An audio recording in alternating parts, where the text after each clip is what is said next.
Hey y'all, welcome to TXC Tells All, or welcome back if you're one of our subscribers. So it's been a while. Hope everybody's doing well. Make sure you hit me in the chat box. Say hi. Today I wanted to talk about the Meg the Stallion, Tory Lanez. The Tory Lanez is on trial for the alleged shooting of Meg the Stallion. The trial just ended just a few days ago, and the jury is in deliberations right now. So if you've been following the trial, you probably heard all about this case in the media. Most recently, there's been a lot of news stories on it because the trial has been going on, and there's been so much that has been said through witness testimony, different people speaking out about the shooting and different issues that have come up related to that. So I definitely wanted to do some coverage on that story. The actual incident happened back in July of 2020. And then, of course, it's been in the media since then, Meg the Stallion being who she is, and Tory Lanez, who is accused of shooting her, and is on trial right now, also being a celebrity in the music industry. So many different layers to this, y'all. I want you guys to comment if you've been following the trial or some of the statements, interviews. Meg Thee Stallion actually did an interview with Gayle King, talking about the incident and the backlash that she's received after coming out about who shot her. It's so many layers. So we're going to take it step by step because it's a lot that has gone on related to this. And so let's talk about it. Let's talk about the legal side of things. For those of you who do not know, I am an attorney. I actually practice civil litigation, employment discrimination, and employment law. So this criminal trial is a little out of my arena, but I will be talking about the charges, some of the things that the prosecution is saying, the defense attorneys, Meg the Stallion's attorney, all those different layers from a legal perspective, but also, some of the tea, what has been being said about Meg, the other people who were in the car, to other celebrities who have commented about what happened to her. And then I also want to talk about the Protect Black Women issue because Meg has come out and made some statements about that. This case does, in a way, fall into the domestic violence category of issues between men and women, how black women and black men are perceived in the media when it comes to these types of issues, criminal charges, domestic violence, violence against women, all of that. So I want to talk about that a little bit too. So let's hop right into it. I see some of y'all joining in. Make sure you say, hey, I will acknowledge you in the chat box. But so let's go slow. Let's start from the very beginning. Let's rewind all the way back to July of 2020 when the incident happened. So if you haven't heard of the story, you haven't been following, let me give you a little bit of background on what they said happened, because there's so many different accounts and so many different stories have been told over time. But to break it down short and simple, allegedly Meg the Stallion, whose legal name is Megan Pete, Tory Lanez, who is a rapper he's Canadian, his legal name is Daystar Peterson, and Kelsey Harris, who is Meg the Stallion's former friend, all went to a pool party in Hollywood Hills at Kylie Jenner's house on July 12th of 2020. And after leaving this party, they got in Tory Lanez's car. He had a driver. I believe his driver / bodyguard's name was Jaquan Smith, who was driving them. And they left the party. All allegedly had been intoxicated. They left the party. The driver's driving the SUV, and they get into this altercation that ends with Meg the Stallion being shot. Somebody who lived in the neighborhood heard the commotion, heard the gunshots, and called the police. And then they get pulled over by the police. Meg the Stallion gets taken into the hospital and has emergency surgery on her feet as a result of the gunshot wound. And then later on, Tory Lanez is charged with 3 different counts, and we'll talk about what he was initially charged with and what he's actually on trial for now. But essentially, that is the story. They're leaving this party at Kylie Jenner's house. They get in the car. They get into an argument. Tory Lanez allegedly shoots Meg the Stallion. She ends up injured with bullet fragments in her feet, where she has to have emergency surgery that night. And now here we are at the end of trial in Tory Lanez. The jury is now deliberating to decide whether Tory Lanez will be found guilty of the 3 charges brought against him or not.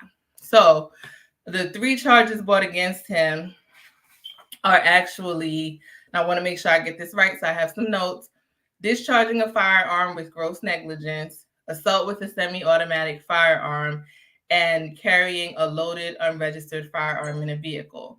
If he's convicted of these charges, he's facing up to 22 years in prison and deportation.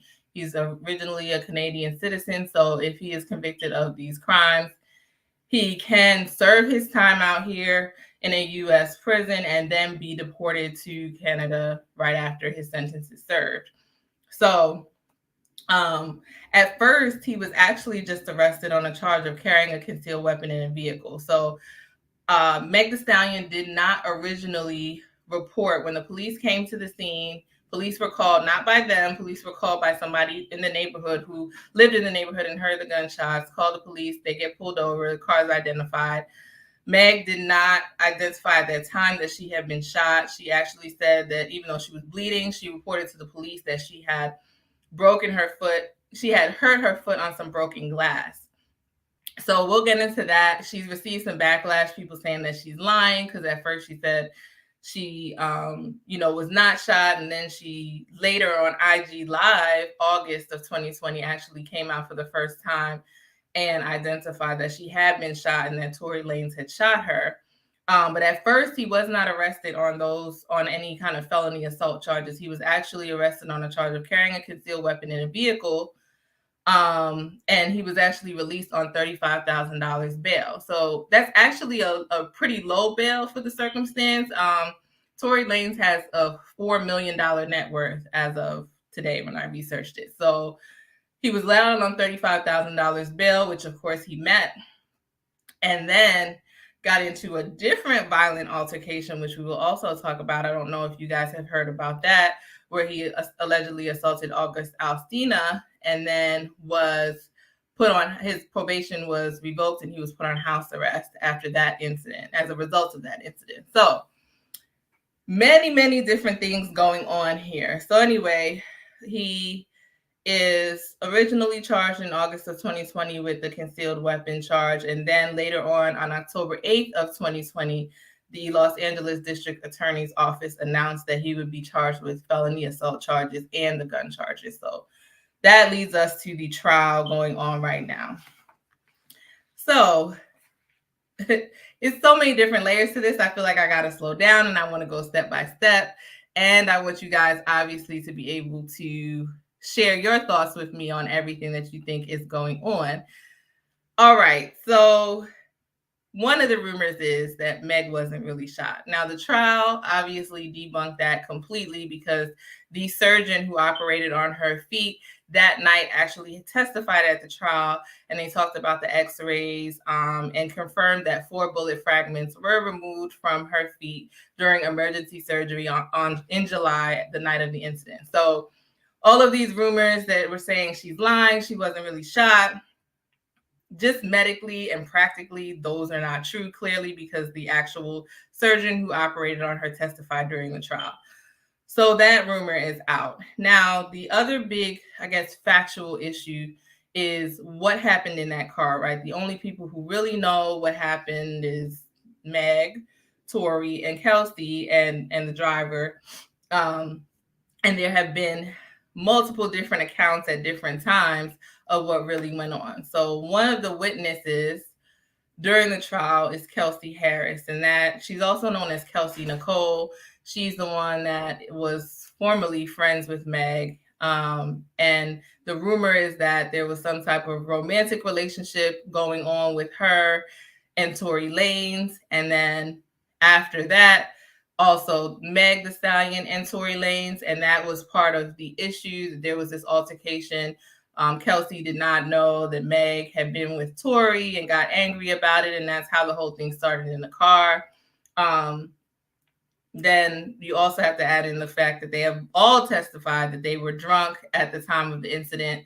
But one really interesting point is that Kelsey Harris testified during the trial, completely different to a September 2022 interview that she gave to prosecutors. So prior to the trial, just a few months before the trial started, Kelsey Harris gave an 80-minute long interview where she pretty calmly and chronologically described what happened during the July 12th, 2020 incident. And during that statement she gave to prosecutors in that interview, she identified Tory Lanez as the shooter. She kind of gave a rundown of what happened. And then when it was time for her to testify at trial, she changed her story. She requested immunity, which was granted to her. And in response to most of the questioning by the prosecutors and cross-examination and all throughout her testimony, basically, she said she couldn't remember. She said she couldn't really remember what happened. But there are text messages from her. So it's such a tangled web because she gave an 80-minute interview where she identified Tory Lanez as the shooter, identified Tory as the aggressor, said that he actually assaulted her as well, pulling her hair and dragging her back to the car, that she actually saw him shooting at Meg when Meg got out of the car. Tory got to the front seat, opened the door, and shot at her. She testifies to all of that in an interview prior to trial. And then at trial, she says she doesn't know who shot Meg and that Meg needs to be held accountable for spreading false information. So her testimony was a complete whirlwind for the prosecution because she changes her story, completely changes her story. But one thing that she was reminded of during the trial is even if you have immunity, that does not shield you from a perjury charge. So she was reminded of that multiple times while she was being questioned under oath. She still chose to either say she didn't remember or plead the fifth in most of her testimony. But one thing that I found really interesting, hey, Max Mueller, I see you said, I'm glad justice for Megan. I agree. We'll get into opinions later on, but it's really kind of a tragic story. I mean, I feel like all the players are relatively young. Meg's 27 years old now. Kelsey Harris is 27 now, and Tory Lanez is 30. And we'll talk about that, kind of this party scene, drinking, going out with who you think are your friends, and then something tragic like this happening to you. But thanks for tuning in. So basically, back to Kelsey Harris's testimony, she completely changes her story from the interview with the prosecutors to now. Many people have kind of chastised Meg about this as well, saying she changed her story from when the police initially came to the scene to later when she identified Tory Lanez as her shooter. But even the prosecution, the district attorney's office has mentioned, we don't routinely go after victims for changing their story because there's so many things that can happen between police at the scene and, what a victim is going through, especially with violent crimes. You have the trauma related to what happened to you. Meg has made specific statements that she did not state what happened or did not articulate to the police that she was shot at the time they came to the scene because she was traumatized by the incident, but also scared. The LAPD came to the scene and she was scared as a Black woman. 3 Black people in the car. A gun is there. She doesn't know what's going to happen. She was actually fearful of the police as well, or they were being aggressive with her. And she was scared to say what happened because of police brutality, police violence. She didn't know what was going to happen. So she said that was the reason, or one of the reasons she was apprehensive in telling the police, well, there's a gun in the car and I got shot and all of that, because she was scared of them as well as scared of the situation she had just been in. So I can't say that I can't sympathize with her on that. It's just a really traumatizing situation. And at that time, I think she's 24 years old. You have been drinking and so many different factors that come into that. So I'm glad that they kind of made it clear, we don't come after victims for changing their story or later reporting more information. It's the same thing that might happen in cases of domestic violence. Sometimes people are scared. They have fear of retribution from the from the person who is attacking them. So they don't say at first what happens, but then they might get courage to come forward later and give a full account of the story. So, but as to Kelsey Harris, it's a different story, even though from what she actually said happened, it seems like she was assaulted as well. At this point, she's basically saying that Meg is a liar and she doesn't know who shot her. The other rumor is that Kelsey is the actual shooter. They did not take her test the gun, the weapon used for her DNA. So that question is kind of up in the air. I've seen comments on social media like, when is Kelsey going on trial? I don't think she will be. She did get immunity. That doesn't necessarily, now I'm not a criminal attorney, so I'm not going to go too far down that rabbit hole, but there are questions as to how much coverage immunity actually gives her. But what I do know is the prosecution has said that a perjury charge could be coming down the pipeline for her if she has lied under oath. So we'll see what happens there. So then we have Meg's testimony. Now, I did want to play a clip of a interview that Meg Thee Stallion before the trial did with Gayle King, talking about the shooting. I'm going to share my screen with you and play a little bit of that, because the other piece of this is that this is a real live person, even though, you know, sometimes I think we are desensitized when celebrities get into violent altercations, or even just because we see so much through social media. We see so much violence on a day-to-day basis. We see so much horrible things happen to people that is just constantly reported through social media outlets and the news. And you can get desensitized to the emotional side of this. Yes, it's a trial and there's legal aspects to it, and we want to see what's going to happen. But this is somebody's real life, a traumatic experience that someone had to go through. So I want to play that clip for you. Give me a second and I will share my screen so you can see a clip of Megan's interview with Gayle King and see what she had to say about what happened. Go. Okay.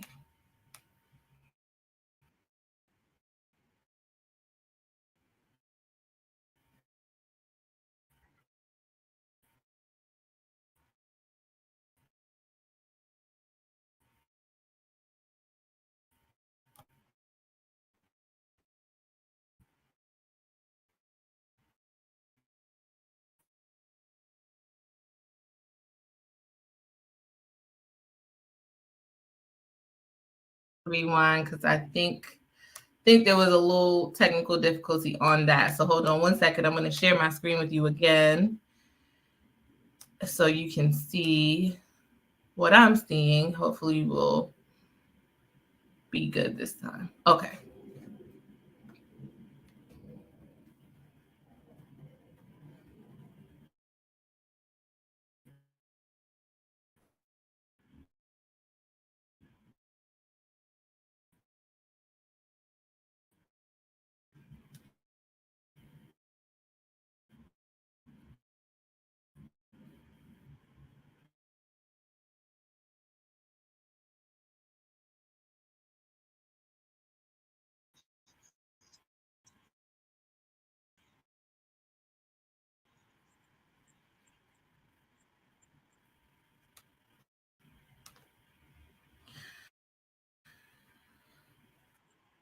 Okay. So she's essentially saying, and I hope you guys saw a clip of that. I was seeing circles on mine and my computer was thinking, but hopefully you guys saw that. But she was saying, you know, what happened initially was that she wanted to leave and her friends didn't want to leave, and everything just escalated really fast, and it shouldn't have gotten that crazy. And she's obviously emotional about it.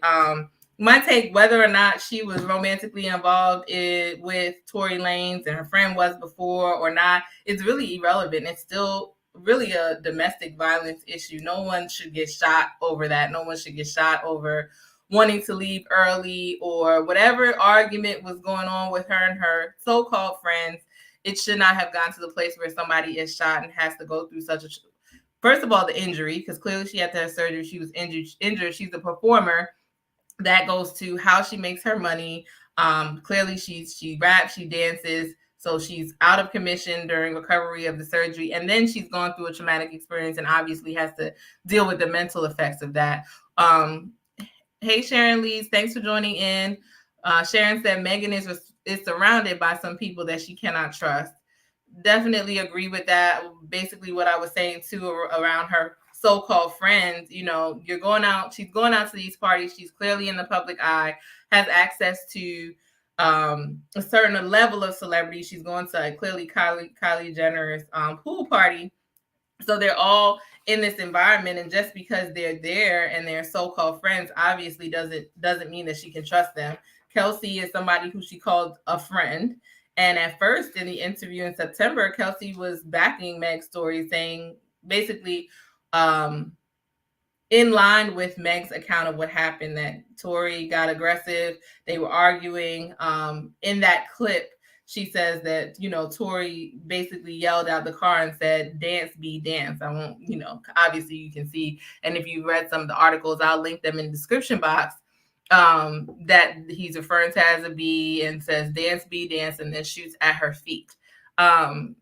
It's a violent situation, and it's unfortunate that she had to go through something like this and on something like that. And on top of that, she really overall has not received support from the general public. And I mean, some people are saying justice for Megan, and that's great, but there's a whole nother slew of people who have actually targeted her, saying that she's lying, saying negative things about her, about the way she dresses, about the way that she presents herself as a rap artist, and that's why these sorts of things are happening to her. And I feel like that's definitely shouldn't even be in the conversation. One of the things that the Deputy District Attorney Alexander Bott brought up in his closing arguments was that they should believe her mental anguish, and that why would she lie about something like this? He said she's been subjected to a stream of hate for what? For coming forward as a victim of domestic violence. So in closing arguments, the DA really wanted to point out why would she put herself through all of this? Like, it hasn't been a pleasant experience. It's not like people have been saying, "Go, Meg, this is great. We're glad you reported it." It hasn't been like that for her. And so the prosecution on the flip side was saying she did have good reason to lie. But the defense attorney for Tory Lanez was saying that her reason to lie was being victimized by Lanez was a better public story than the embarrassing, potentially career-damaging truth that she was shot by her best friend, not Lanez, in a jealous dispute over him. So what they're trying to create is some reasonable doubt there. It wasn't Lanez, it was actually Kelsey. And the reason why Megan is blaming Tory Lanez, is because she's embarrassed that her friend would actually shoot her over a guy. So that was the story that the prosecution is trying to bolster up and plant a seed of doubt in the jury's mind as to who may have shot her. He specifically comes out and calls her a liar in his closing arguments and says she lied about everything in this case from the beginning. She lied under oath here.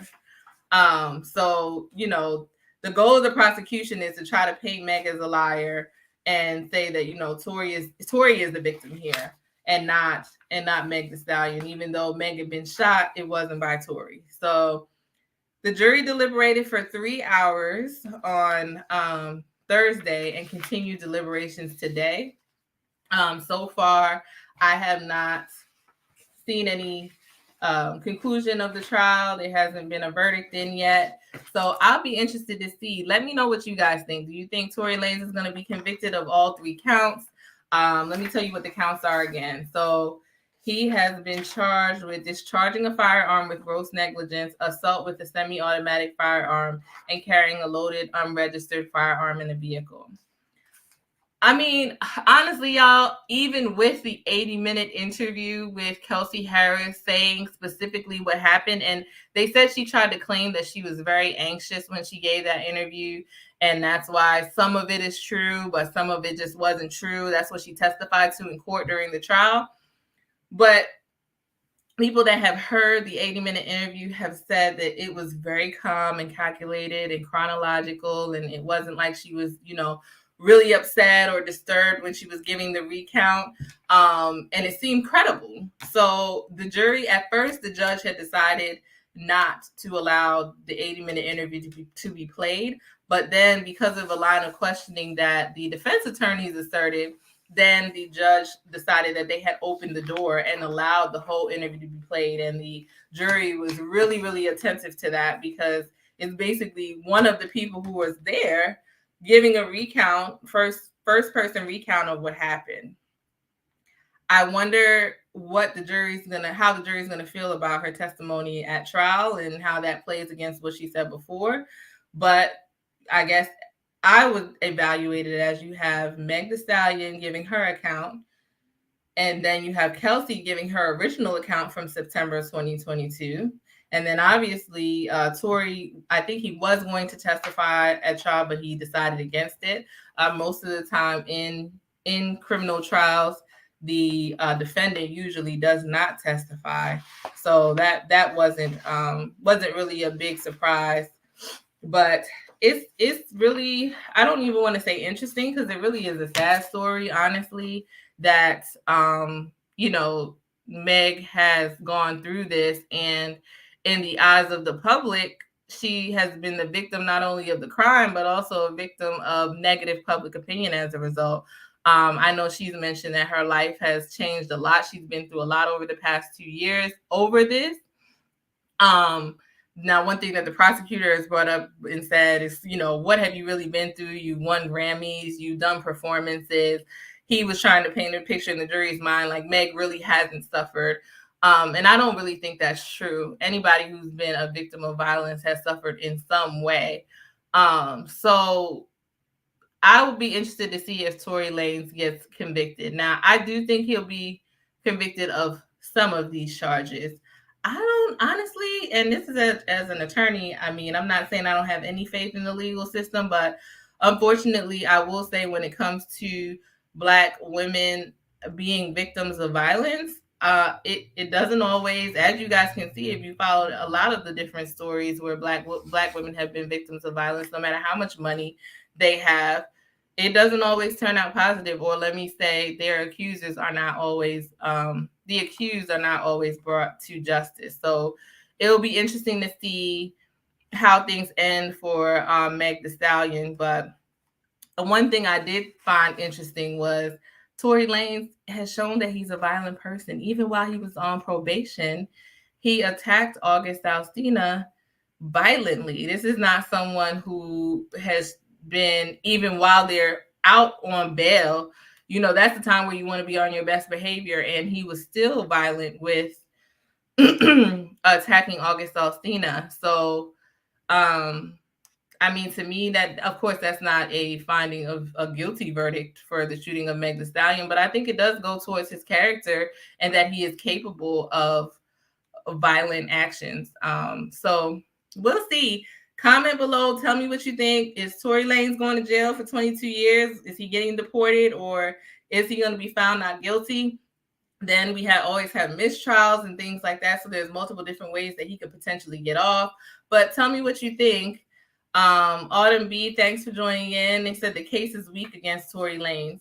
Yeah, I mean, it's interesting. It's been so many ups and downs with this trial and so many different recounts of what happened. Is there enough? Is reasonable doubt. It may be shown. The prosecutors may have, not the prosecutors, I'm sorry, the defense attorneys may have done their job in defending him. Autumn B says prosecutors should have done a better job. I think they were blindsided by some things. I definitely think they were blindsided by Kelsey Harris's new testimony at trial versus the interview that she gave in September. They probably should not have relied on her testimony as much as they did. And that may come back to bite them. We'll have to see. But thanks for joining in and sharing your thoughts on that. I would think within the next couple of days, we do have the holidays coming up, we should have a verdict, and I will do a follow-up so we can kind of talk about the verdict and see were we right? Were we wrong? Is Tory going to jail? Is he not? And then obviously you always have appeals and all of that can take another 2 years, if not more. So that's pretty much it. I just wanted to get on here and talk about that because it is it's something that has been in the media for a while and has come to the forefront now with the trial. So thanks everyone for joining in. If you have not already, make sure you hit that subscribe button and check out the other videos that we have. And I will see you next time. And if I don't see you before then, y'all have a Merry Christmas and enjoy your holidays. Be safe out there.